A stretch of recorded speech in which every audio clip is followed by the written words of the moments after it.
Liv is adjusting to the drastic changes in her life after transforming into a zombie. She's swept into solving crimes with a newbie detective who doesn't know her psychic abilities come from the eaten brains. Before her life turned upside down, Olivia Liv Moore was a medical resident engaged to her fiancé, Major. One night, Liv's colleague, Marcy, invites her to a boat party on Lake Washington, and Major encourages her to go and have fun. At the party, a zombie outbreak terrorizes the partygoers, and the boat catches on fire. The following day, Liv wakes up in a body bag on the shore, pale and with white streaks in her hair. 5 months later, Liv purchases Bronzer and a Night of the Living Dead DVD. The cashier gives her a strange look due to her pale skin and white hair. In the apartment she shares with her best friend Peyton, Liv is surprised by her mother, brother, and ex-fiancé with an intervention regarding her lack of motivation in life for the past 5 months. Her mother thinks she's throwing her life away when she left her residency and broke off her engagement. When Liv realizes the true nature of their visit, she promises to go out more and volunteer at the Children's Hospital haunted house. In the medical examiner's office morgue, where Liv works as an assistant to Ravi, Jane Doe lies on the examining table. Ravi says the body was inside a garbage truck and instructs his assistant to finish the autopsy. When she's alone, Liv removes the victim's brain and weighs it. Moments later, she sprinkles brain chunks on noodles and covers them in hot sauce. She proceeds to eat her meal but is caught off guard when Ravi suddenly returns.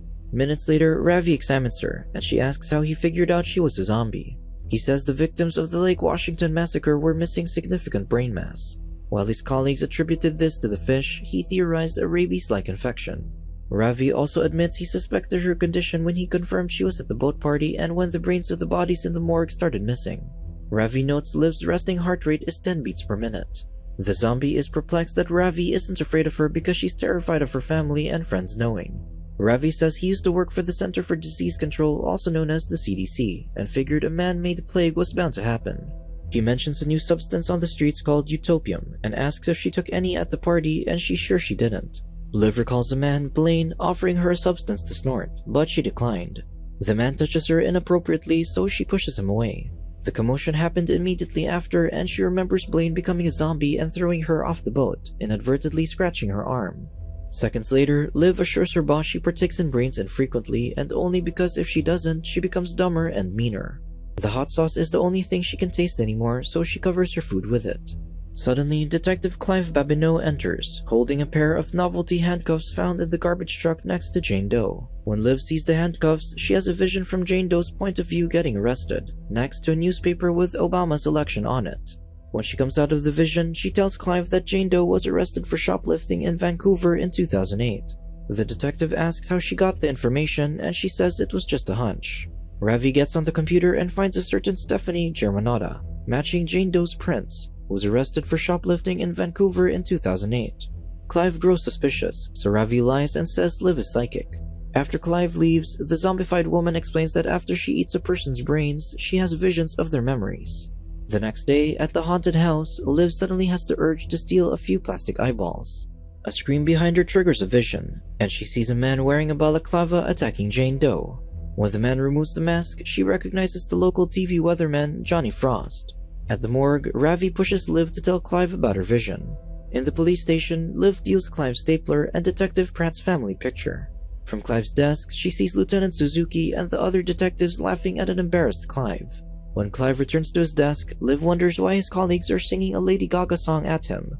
It turns out Stephanie Germanotta is Lady Gaga's real name, which Jane Doe probably used an alias during her arrest. Liv then tells Clive about seeing Johnny Frost in her vision. She's about to leave when Clive suggests they talk to the weatherman together. In the studio, Clive shows Frost Jane Doe's picture, and his expression gives him away.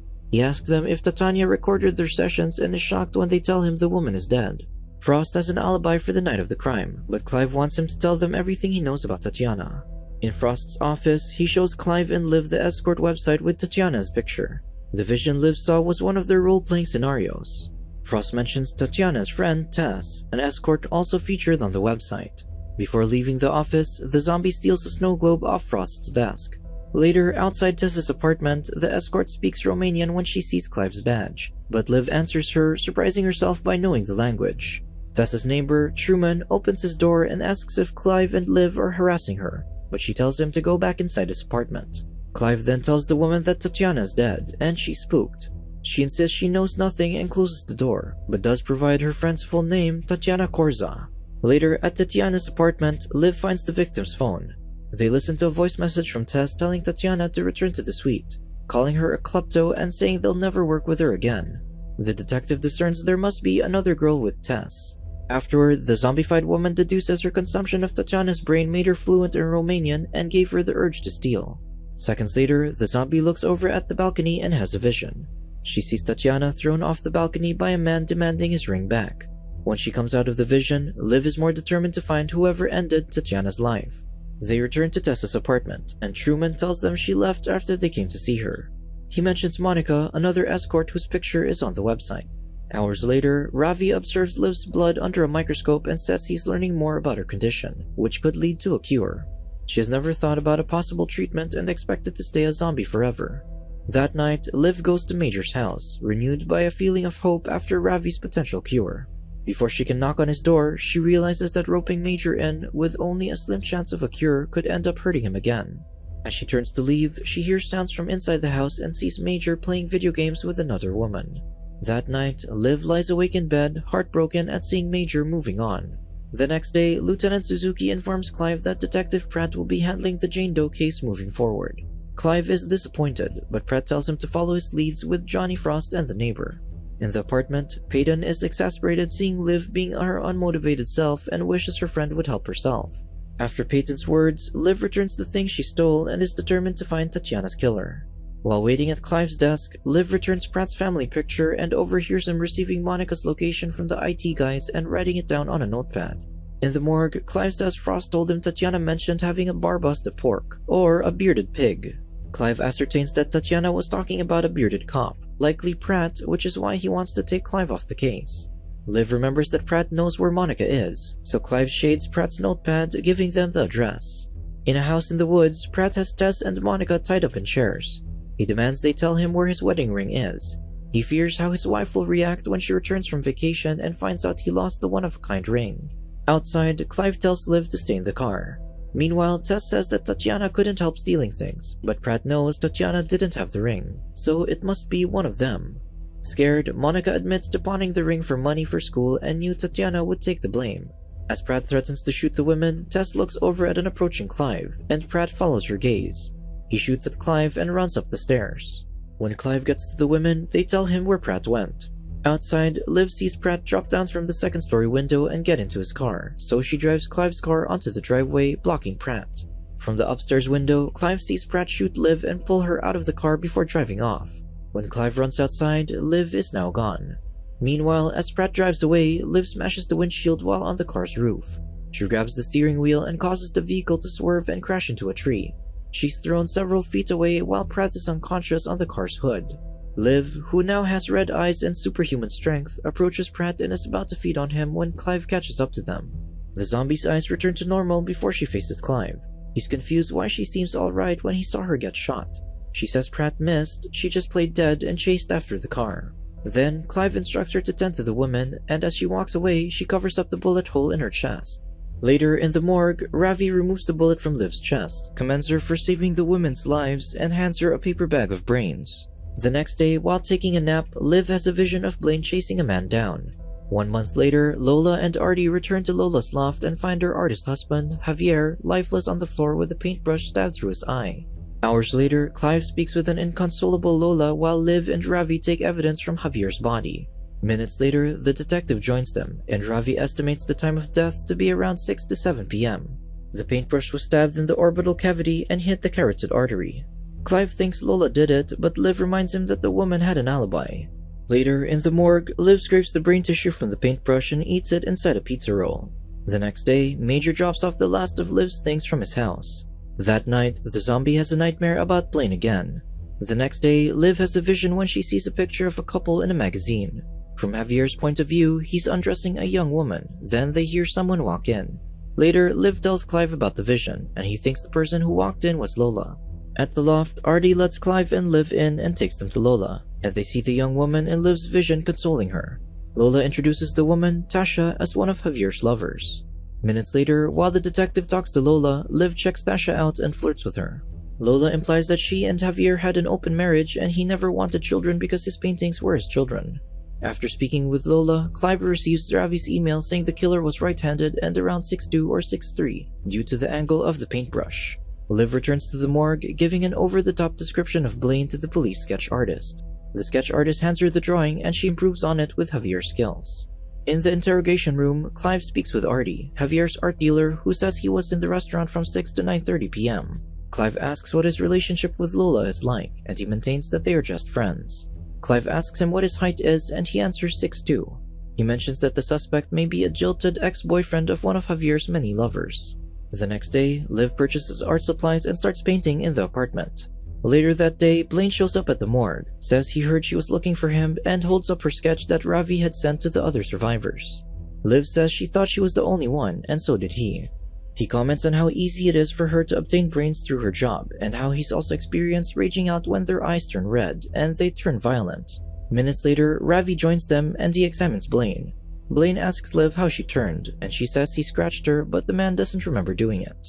Suddenly, Blaine accidentally knocks over a tray of instruments and Liv has a vision of Tasha's ex-boyfriend threatening Javier.